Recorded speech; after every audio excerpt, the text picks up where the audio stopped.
To kick off King of the Ring 1998, we had the Headbangers Masha Russia with Taka Michinoku defeating Kai and Tai, which before Taka joined was Funaki, Men's Tio, and their tag team partner Dick Togo, which I don't know too much about. But this match was short, sweet, and full of spots, which to the first match in a pay-per-view, you expect and want it to be like that. Something to get you entertained and ready for the rest of the show, even though I didn't really care about this match. Then we get to the semi-finals to King of the Ring, where Ken Shamrock defeated Jeff Jarrett. And this match, it was more concentrating on building Ken Shamrock, making Ken Shamrock look good for the final of King of the Ring. Jeff Jarrett really didn't get much offense in this match, which you may be disappointed because you expect a good competition match. But the way Ken Shamrock went through this match, very nicely done. It wasn't the greatest of matches because it was basically to make Ken Shamrock look good and ready for the rest of the next match. But it accomplished what it needed to. In the second semi-final match where The Rock defeated Dan Servant, an MMA wrestler, I really didn't think that The Rock really needed the Nation of Domination to get involved. Yes, it was a heel-like tactic, but the crowd weren't really reacting very well to Dan. The crowd were giving The Rock what he needed for this match. So a guy like The Rock, and the way this match was going, The Rock should have defeated him without the interference or distraction to allow Rock to get the win. The next match, you can see the growth and the change in Too Cool, as they once were Too Much, and defeated Al Snow and Head. Okay, I get that Al Snow had his gimmicky head as a weapon, but for it to go into a wrestling match and be the one to get pinned really didn't give this match much of a really good feeling to it.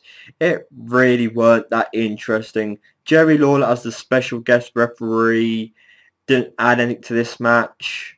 So other than the growth of Too Cool, there really weren't anything that I really took from this match. I think at this time XPac was returning from a recent injury, and yet Owen Hart going against Triple H and Shawn Michaels. So yes, you could say Owen Hart having to face XPac is a downgrade, a step down, but the crowd was definitely behind XPac, gave him a good reaction, and actually pushed XPac to look quite good in this match.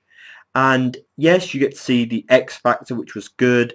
XPac took good bumps outside the ring, but the part that made me laugh in this match was XPac was trying to do the Bronco Buster to Owen Hart, and Owen Hart wasn't taking it, so he kind of slid down a bit.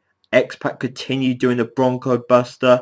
That was funny, but then you have Mark Henry come down at some point in the match to squash XPac. You have China causing distraction for Vader to attack Mark Henry. China to hit Owen Hart with the DDT to give XPac the win. So yes, you could say the end of this match had a lot going on, but with the whole feud between D-Generation X and the Nation of Domination, it kind of added up to be okay and acceptable for this match. Being a big fan of the New Age Outlaws and always looking forward to their promos, their matches, I was looking forward to seeing their match against the new Midnight Express, which consisted of Bombastic Bob, who grew to be Hardcore Holly, and Bodicus Bart, didn't know too much about him, with Jim Cornette by their side.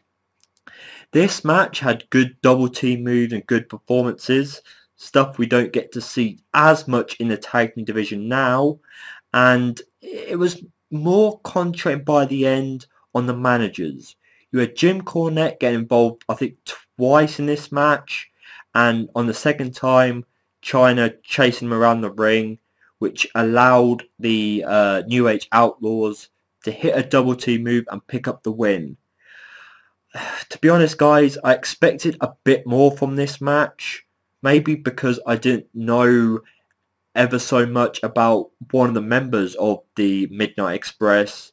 I didn't know what to expect. But because of the double team moves and to see the New Age Outlaws grow over time, I guess this match was okay. The 3 final matches to this pay-per-view helped to finish it on a high note. Ken Shamrock defeats The Rock with Triple H at ringside. This match had been built up. I preferred the Ken Shamrock match over the Rock match against the MMA wrestler, but they both looked ready for this match. Both showed their in-ring abilities and their characters in this. I felt that the way they built up to the end was okay. Maybe not the best match these two have been in, but Ken Shamrock defeats The Rock to become King of the Ring 1998. Then we get to the Hell in the Cell. The Hell in the Cell that's been spoken about by many fans. One of the Hell in the Cells that come to people's mind, and that is the Undertaker defeating Mankind. And after Taker quite early in the match throwing Mankind off the top of the Hell in the Cell, chokeslamming him through the roof, Mankind still put on a very entertaining match for the rest of the match. This match was bloody. This match had great weapon usage. The attention always there. You know, I felt that you could see why this match was considered as one of the best Hell in the Cells. And you get the whole Mankind with his thumbtacks bringing in, and they had the whole tease of who's going to be laid out onto it. That was entertaining because you thought, who's going to put their body through this? Yes, we've seen Mankind do it multiple times. He's the hardcore legend. But the way it went down, you almost thought it could be Taker, but Mankind gets backdropped. Mankind gets chokeslammed and then finished with a tombstone pole driver. This match, yes, there are a few people who said it shouldn't be match of the year, but the performances here, you expect these two to put on a great match after you've seen their wrestling styles in the past. And I really enjoyed it. I thought this was very nicely done. There was teasing, there was a great finish, great spots, which you expect and want to see in a Hell in a Cell. And back in the Attitude Era, blood was drawn, the weapon usage was really hardcore. Just give me your thoughts, because I really felt this was a great match. Then we get to the WWF Championship match, which had a few fans questioning it going into this pay-per-view, because basically it was Kane versus Stone Cold Steve Austin for the WWF Championship. So if Austin lost, he would no longer be the WWF Champion. If Kane lost, he would have to set himself on fire. That gimmick or stipulation was a bit stupid going into it, and with Kane's mask, you don't really expect him to draw blood. So there's a lot of things to question about this match, but there was a lot going on as well in it. First, you have the fact that Austin was injured. He had a big cast on, which came into play. You had an early championship whack to Kane. You had an exposed turnbuckle, the cage lowering down to Austin using the rim of the cage to choke Austin. Kane being lifted by the cage. And you had the brawl outside of the cage, outside of the ring, going up the ramp, going beside the ramp.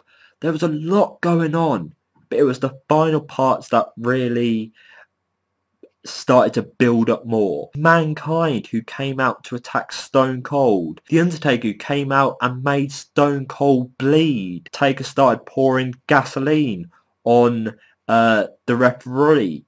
It just got crazy. This match had so much going on at the end, and even after Kane picks up the win, thanks to the referee noticing that Austin was bleeding, the follow-up of this match, the crowd were chanting bullshit to the fact of how Austin lost. Then you go through all this, Austin wins his championship back on the Raw following. Then you get Mankind and all these weird tag teams, championship wins and stuff. So I'm not sure if this was the best way to finish the pay-per-view. Yes, it was a championship match, but with all this going on, all this, oh, can't take my eyes off it, you don't want to miss what comes next, compared to the Hell in a Cell, is a bit questionable.